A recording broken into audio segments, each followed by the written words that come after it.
Hello friends, welcome back to ഗയാമി ലഷ് time. പഴംപൊരി എന്ന് പറഞ്ഞാൽ മലയാളികളുടെ ഒരു വീക്ക്നെസ് ആണല്ലേ.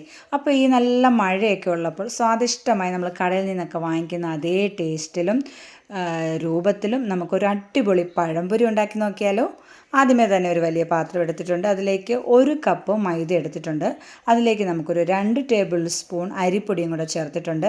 1/2 ടീസ്പൂൺ മഞ്ഞൾപ്പൊടി, ഒരു 1/4 ടീസ്പൂൺ ഉപ്പ് കൂടെ ചേർത്ത് കൊടുത്തിട്ടുണ്ട്. 1 ടീസ്പൂൺ കറുത്ത എള്ളും 1/2 ടീസ്പൂൺ നല്ല ജീരകവും കൂടെ ചേർത്ത് കൊടുക്കുക. ഇനി നമുക്ക് ഇതിലേക്ക് ഒരു 2.5 ടേബിൾ സ്പൂൺ പഞ്ചസാരയാണ് ആഡ് ചെയ്തിരിക്കുന്നത്. നമുക്കിനി ഇതിലേക്കൊരു കോഴിമുട്ടയും കൂടെ പൊട്ടിച്ചൊഴിക്കുക. എന്നിട്ട് ഇത് നന്നായിട്ടൊന്ന് മിക്സ് ചെയ്ത് കൊടുക്കുക. നമ്മൾ കടയിൽ നിന്നൊക്കെ വാങ്ങിക്കുന്ന അതേ ടേസ്റ്റിലാണ് കേട്ടോ ഈ ഒരു പഴംപൊരി. അപ്പോൾ ഇത് നന്നായിട്ട് ആദ്യമേ ഒന്ന് മിക്സ് ചെയ്യുക. അതിന് ശേഷം നമുക്ക് വെള്ളം ഒഴിച്ച് കൊടുത്താൽ മതിയാവും. പഴംപൊരിയുടെ ഒരു ടേസ്റ്റ് നമ്മൾ തീരുമാനിക്കുന്നത് അതിൻ്റെ ബാറ്ററിൻ്റെ കൺസിസ്റ്റൻസി പോലെ ഇരിക്കും കേട്ടോ. കാര്യം ഒത്തിരി ലൂസും ആവരുത്, ഒത്തിരി കട്ടിയാവരുത്, ആ ഒരു കൺസിസ്റ്റൻസി ആയിരിക്കണം. ഇപ്പോൾ ഞാനത് കലക്കിയിട്ടുണ്ട്. ഇനി ഇതിലേക്ക് ഒരു ടിപ്പ് ഞാൻ പറഞ്ഞുതരാം. നമ്മുടെ കയ്യിൽ ദോശമാവോ ഇഡലി മാവോ പാലപ്പത്തിൻ്റെ എന്തിൻ്റെയും മാവുണ്ടെങ്കിൽ 1 ടേബിൾ സ്പൂൺ നമ്മൾ അതിലേക്ക് ചേർത്ത് കൊടുക്കുക. എന്നിട്ട് നന്നായിട്ട് കൈകൊണ്ട് ഇതേപോലെ ഒന്ന് മിക്സ് ചെയ്യുക. അപ്പോൾ നമുക്ക് സോഡാപ്പൊടി ഒന്നും ചേർക്കേണ്ട ആവശ്യമില്ല. ഇനി നമുക്കിത് 1 മണിക്കൂർ മാറ്റി വയ്ക്കാം.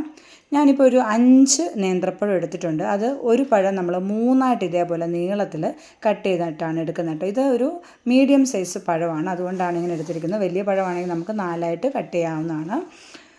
ഇതേപോലെ 3 സൈസായിട്ട് 3 പീസായിട്ട് ഞാൻ മുറിച്ചിട്ടുണ്ട്. 5 പഴത്തിൻ്റെ ഒരു അളവാണ് പറഞ്ഞിരിക്കുന്നത് കേട്ടോ. അപ്പോൾ എല്ലാം ഞാൻ ഇതേപോലെ മുറിച്ചെടുത്തിട്ടുണ്ട്. ഇനി നമുക്കൊരു ചീനച്ചട്ടിയിലേക്ക് എണ്ണ ഒഴിച്ചു കൊടുക്കുക. അതേപോലെ എണ്ണ ഒഴിക്കുമ്പോഴും നമ്മൾ ഈ പഴം മുങ്ങിക്കിടക്കാൻ പാകത്തിനുള്ള എണ്ണ ഒഴിക്കണം. ഞാനിപ്പോൾ വെളിച്ചെണ്ണയാണ് എടുത്തിരിക്കുന്നത്.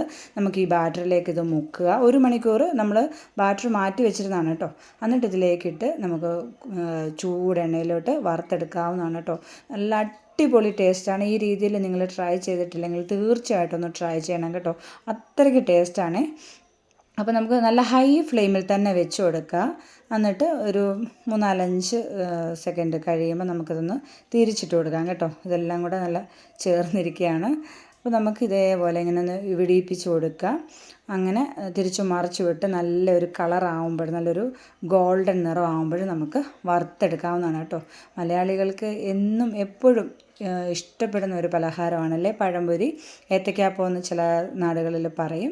അപ്പോൾ നമുക്കിനി നന്നായിട്ടിത് ആയിട്ടുണ്ട്, നമുക്ക് വറുത്തെടുക്കാവുന്നതാണ് കേട്ടോ. അപ്പോൾ ഇത് ഇപ്പോൾ നല്ല മഴയൊക്കെ അല്ലേ, അപ്പോൾ ചൂട് ചായയോടെ കഴിക്കാൻ അടിപൊളിയാണ്. അപ്പോൾ ഈ മുട്ട ചേർക്കുന്നതും അതേപോലെ അരിപ്പൊടി ചേർക്കുന്നതും ഒക്കെ ഇതിന് സ്വാദ് കൂടും. പിന്നെ മഞ്ഞൾപ്പൊടി ചേർക്കുന്നതായിരിക്കും എപ്പോഴും നല്ലത്. ഫുഡ് കളറൊക്കെ നമ്മൾ അവോയ്ഡ് ചെയ്യുക.